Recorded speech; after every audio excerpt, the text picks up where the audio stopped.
Hi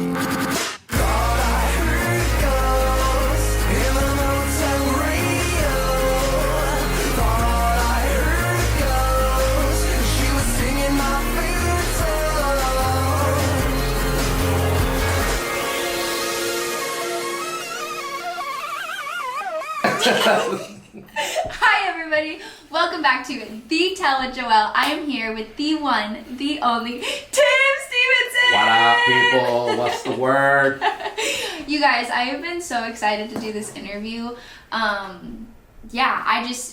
If you don't know Tim, he's amazing, absolutely incredible, a jack of all trades, does absolutely everything under the moon. I swear to you, I learn something new about this man every single day. How are you doing today? I am doing very good, actually. Good. Can't complain. My arm's a little off because I've been working out so much. Hey. I probably tore a ligament. Oh, that's not good, Tim. Yeah. So I'm like forced to take a day off today, I think. So Rest day. I'm You need not a rest going day. to go to the gym today. Okay. Yeah. I mean, I'm busy today anyway, but still. Like, I'm that person who will like go to the gym anyway. Oh yeah, I'm fine. No. As I'm like holding one arm sideways. You need a rest day. Yeah. Okay, so Tim is just so wonderful. He, like I said, he does absolutely everything. I wanted just to deep dive into who you are as a person, your life, your adventure, your journey, and how you inspire everybody around you constantly. Thank you. Of course. Tell me where you grew up. So I was born in Long Beach, California. Got So I was raised in Long Beach till I was about 9 or 10. Mm-hmm. Moved to Riverside, actually. Moved back to Long Beach and then moved to Orange County. And then I've been in Orange County ever since. Graduated high school in Orange County, went to college in Orange County. I was like a soccer player my whole life. Dance was something that I didn't do until I was in college. Which is absolutely crazy because if you see Tim dance, he's insane. So yeah, it's weird. Like I danced in high school because girls thought it was dope. So, wait, tell him the story. Tell him the story. Of the high school one Yes. or the college one? There's a couple stories. Well, the college one I think is the most prevalent because what happened was I went to OCC as a performing arts major because you couldn't make money playing soccer in this country. Yeah. And I was too small to play football. Mm-hmm. I was the fastest, wide receiver in the league at the time, but I only weighed like $150.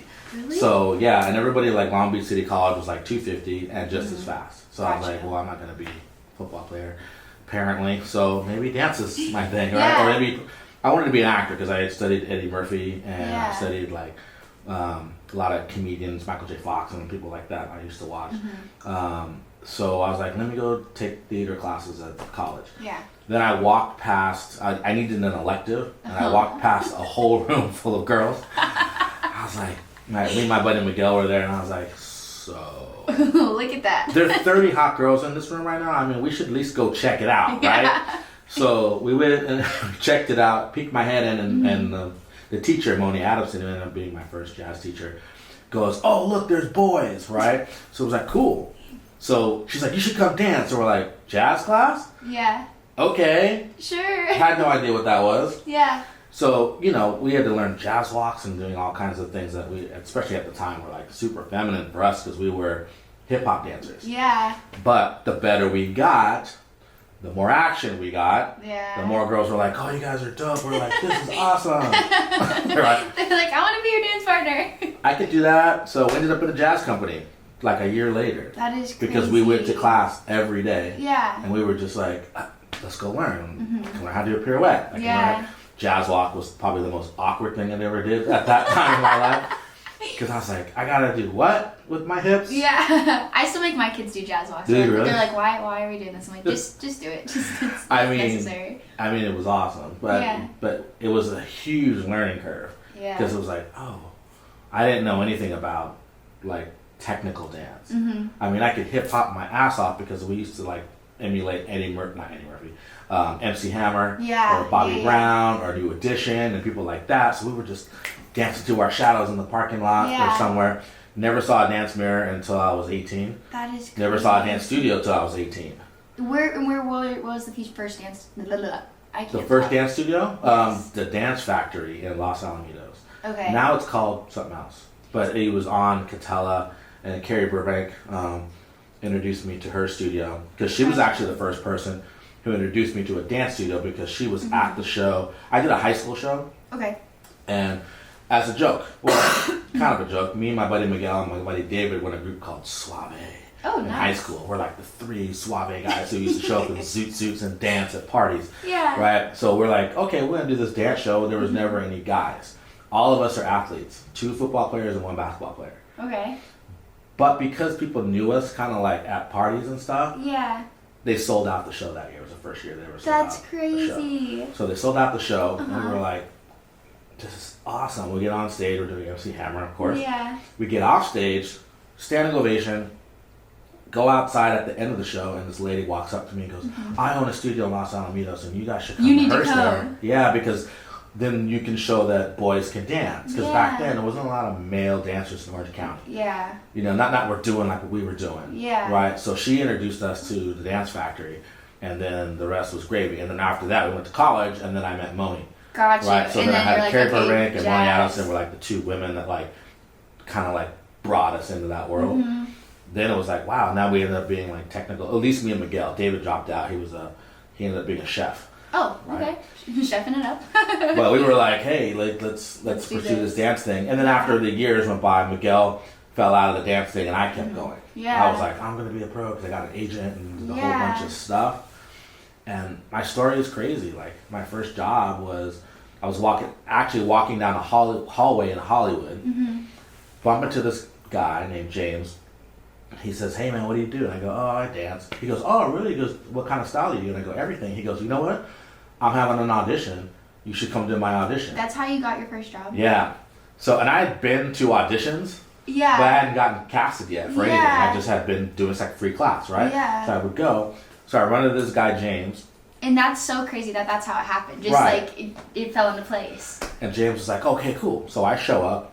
When I show up, my buddy Courtney Miller, who ended up being my roommate years later, was there too. So it was me and him and like one other person. Yeah. So James is there and is like showing us this choreography because they need a couple dancers for this music video. So I was like, okay, cool. So it was called Morlandis, the studio. Morlandis is now Millennium. Oh my gosh. Right. Okay. But it used to be called Morlandis back in the day. That's so right? crazy. It Yeah. was in the same building and everything? No, so originally, the building that Millennium is in now, which is on Ventura, right? Yes. Down the street, there's a gas station, and then across the street was another building. Morlandis used to be there, and it was 2 stories. Dang. And they moved from there to Lancashire, over. and from Lancashire to Ventura. Got you. Yeah, Got you. so they've had like 3 different locations, but they turned into Millennium instead of Morlandis. Back then, Wade was a kid. Like Wade Robson was like 12, teaching class. That's crazy.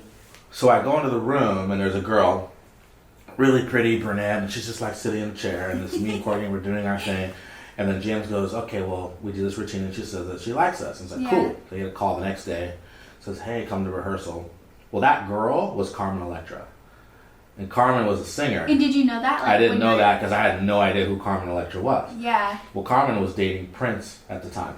This is crazy. I'm telling you, Tim has met the most insane people. Like, it's so crazy. It's weird how things just like Fall into place. Yeah.